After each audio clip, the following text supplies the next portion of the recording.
Hello guys, welcome back. ഇന്ന് ഞാൻ അടിപൊളി ഒരു മീൻകറി റെസിപ്പിയായി വന്നിട്ടുണ്ടേ. ഇതൊരു സ്പെഷ്യൽ ടൈപ്പ് മീൻകറി കേട്ടോ. അപ്പം എങ്ങനെ നമുക്ക് തുടങ്ങാല്ലേ? ഇന്ന് നമ്മൾ ഈ മീൻകറി തയ്യാറാക്കാൻ എടുത്തിരിക്കുന്ന മീൻ ബെൽറ്റ് മീൻ കേട്ടോ. ചിലയിടത്ത് വാളമീൻ, ബെൽറ്റ് മീൻ, പാമ്പ് മീൻ എന്ന് ഞാൻ പേരിട്ടയാണ്.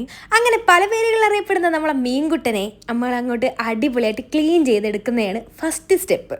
നമ്മുടെ വാളമീനെ അടിപൊളിയായിട്ട് സെറ്റാക്കുന്ന കലാപരിപാടി നടന്നുകൊണ്ടിരിക്കുക കേട്ടോ. അടിപൊളിയായി കഴുകി വൃത്തിയാക്കി സുന്ദര കുട്ടപ്പനാക്കി നമ്മൾ പീസ് ഈ ഒരു ലെവലിൽ പീസാക്കി സെറ്റാക്കി എടുത്തിട്ടുണ്ടേ. അപ്പോൾ ഇന്നത്തെ നമ്മുടെ സ്പെഷ്യൽ മീൻകറിക്ക് വേണ്ട ഐറ്റംസ് എന്തൊക്കെയാണെന്ന് കണ്ടാലോ. ആദ്യം നമ്മളൊരു അരക്കപ്പ് തേങ്ങ അങ്ങോട്ട് തിരുവി എടുത്തിട്ടുണ്ട്. പിന്നെ വേണ്ടത് നമ്മുടെ ഈ ചുമപ്പ് മുളകാട്ടോ, അതായത് വറ്റൽ മുളക്. പിന്നീട് വേണ്ടത് മല്ലിയാണേ. നമുക്ക് ഈ മല്ലിക്കുട്ടനെയും നമ്മുടെ വറ്റൽ മുളകിനെയും ഒന്നങ്ങോട്ട് ചതച്ചെടുക്കാം. കാരണം ഈ മല്ലി അല്ലാതെ ഇട്ട് അരച്ചു കഴിഞ്ഞാൽ ചിലപ്പോൾ അരയാതെ കിടക്കും കേട്ടോ. അപ്പോൾ ആദ്യമേ നമ്മൾ ഇങ്ങനെ ചെയ്ത് കഴിഞ്ഞാൽ ഇത് നന്നായി അങ്ങ് സെറ്റായി വരുന്നേ. ഇനി നമുക്ക് വേണ്ടത് എന്താന്ന് വെച്ചാൽ നമ്മൾ അരക്കപ്പ് തേങ്ങ തിരുമ്മി വെച്ചതും കൂടി ഇതിലേക്ക് അങ്ങോട്ട് ഇട്ട് കൊടുക്കുക. ഇനി നമുക്ക് വേണ്ടത് ഒരു 3-4 കുഞ്ഞുള്ളിയാണേ. പിന്നീട് കുറച്ച് മഞ്ഞപ്പൊടിയും ഇതിനെ അങ്ങോട്ട് അരച്ചങ്ങോട്ട് സെറ്റാക്കി എടുക്കാം.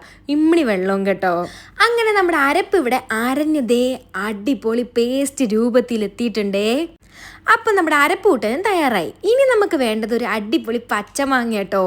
പച്ചമാങ്ങയാണ് ഈ കറിയുടെ ഏറ്റവും വലിയ ഹൈലൈറ്റ്. ശരിക്കും നിങ്ങൾ ഒരു പ്രാവശ്യമെങ്കിലും പച്ചമാങ്ങ ഇട്ട് മീൻകറി വെച്ച് ട്രൈ ചെയ്തിട്ടുണ്ടോ? അടിപൊളി ടേസ്റ്റ് ആണെന്നേ. ഇനി ഒരു ചട്ടി അങ്ങോട്ട് എടുത്ത് വെക്കുക. നമ്മൾ ആദ്യം അരച്ച് പേസ്റ്റ് ആക്കി വെച്ചിരിക്കുന്ന നമ്മുടെ അരപ്പ് ആ ചട്ടിയിലോട്ട് ഇതേപോലെ അങ്ങോട്ട് ഇട്ട് കൊടുക്കുക. ഇനി നമുക്ക് ആവശ്യത്തിന് വെള്ളം ചേർത്ത് കൊടുക്കാം. നിങ്ങൾക്ക് കറി നല്ല കുറുകിയിരിക്കണമെങ്കിൽ അതനുസരിച്ച് വെള്ളം ചേർക്കാവേ.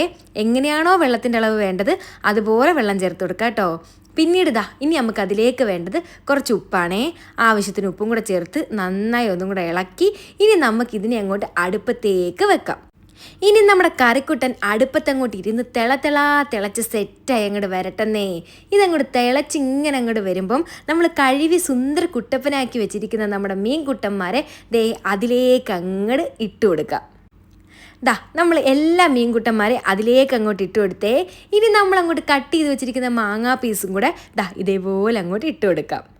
ഇനി അതിലേക്ക് വേണ്ടത് ഒരു 3-5 പച്ചമുളക് കേട്ടോ. എരിക്കനുസരിച്ച് പച്ചമുളക് ചേർക്കാവേ. ഇനി ഇവരെല്ലാവരും കൂടെ അങ്ങോട്ട് തിളച്ചങ്ങോട്ട് സെറ്റായി വരട്ടെ. പിന്നെ അതിലേക്ക് വേണ്ടത് ഒരു കറിവേപ്പിലയാണേ. കറിവേപ്പില അങ്ങോട്ട് ഇട്ട് കൊടുത്തു, അടച്ചങ്ങോട്ട് വെക്കാം. ഇനി ഇവരെല്ലാവരും കൂടെ അങ്ങോട്ട് ഇരുന്ന് തിളച്ച് മറിഞ്ഞങ്ങോട്ട് സെറ്റായി വരട്ടെ. ഇവരെല്ലാം തിളച്ച് നല്ല സെറ്റായി വന്നു. ഇടയ്ക്ക് നമ്മളൊന്ന് അടപ്പ് തുറന്ന് ഇതേപോലെ അങ്ങോട്ട് ഇതിനൊക്കെ അങ്ങോട്ട് സെറ്റാക്കി കൊടുക്കുക. സ്പൂൺ ഇട്ട് ഇളക്കരുത് കേട്ടോ, മീൻ പൊടിഞ്ഞു പോവും. പ്രത്യേകിച്ച് ഇത് വളരെ സോഫ്റ്റ് മീനായതുകൊണ്ട് പെട്ടെന്ന് പൊടിഞ്ഞു പോകും കേട്ടോ. പിന്നീട് ഒന്നും കൂടെ ഒന്ന് അടച്ചു വെച്ച് ഒന്നും കൂടെ ഒന്ന് തിളപ്പിച്ച് വീണ്ടും അങ്ങോട്ട് എടുത്തിട്ടുണ്ട്. പിന്നീട് നമുക്കിതിലേക്ക് വേണ്ടത് കുറച്ച് ഉലുവയാണേ. ഉലുവ അങ്ങോട്ട് ചേർത്ത് കൊടുത്തിട്ടുണ്ട്. ഒന്നും കൂടി ഇതുപോലെ അങ്ങോട്ട് ഇളക്കി കൊടുക്കാം. ഇനി നമ്മുടെ മീൻകറിയിലേക്ക് നമ്മൾ ഒഴിച്ചു കൊടുക്കുന്നത് നല്ല പച്ച വെളിച്ചെണ്ണയാണേ.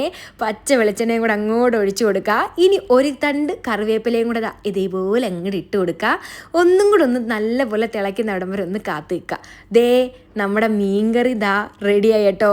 അടിപൊളി കുറുകിയ അടിപൊളി ടേസ്റ്റിലൊരു മീൻകറി. ഇതൊരു വെറൈറ്റി റെസിപ്പി അല്ലേ? നിങ്ങൾ ഒരു പ്രാവശ്യമെങ്കിലും മീൻകറി ഇങ്ങനെയൊന്ന് വെച്ച് ട്രൈ ചെയ്ത് നോക്കിയിട്ടുണ്ടോ? ട്രസ്റ്റ് മീ ഗൈസ്, അടിപൊളി ടേസ്റ്റ് ആണെന്നേ. ഇതെൻ്റെ കുഞ്ഞാടെ അടിപൊളി ഒരു സ്പെഷ്യൽ മീൻകറി കേട്ടോ. അപ്പോൾ നിങ്ങൾ ഈ മീൻകറി ഒന്ന് ട്രൈ ചെയ്ത് നോക്കൂന്നേ. ട്രൈ ചെയ്ത് നോക്കിയിട്ട് എങ്ങനെ ഉണ്ടെന്ന് കമൻറ്റ് ബോക്സിൽ അറിയിക്കാൻ മറക്കരുതേ. അപ്പോൾ അടിപൊളി ഒരു പുതുപുത്തൻ വീഡിയോയുമായി വീണ്ടും നാളെ കാണാം. Love you all. Bye bye.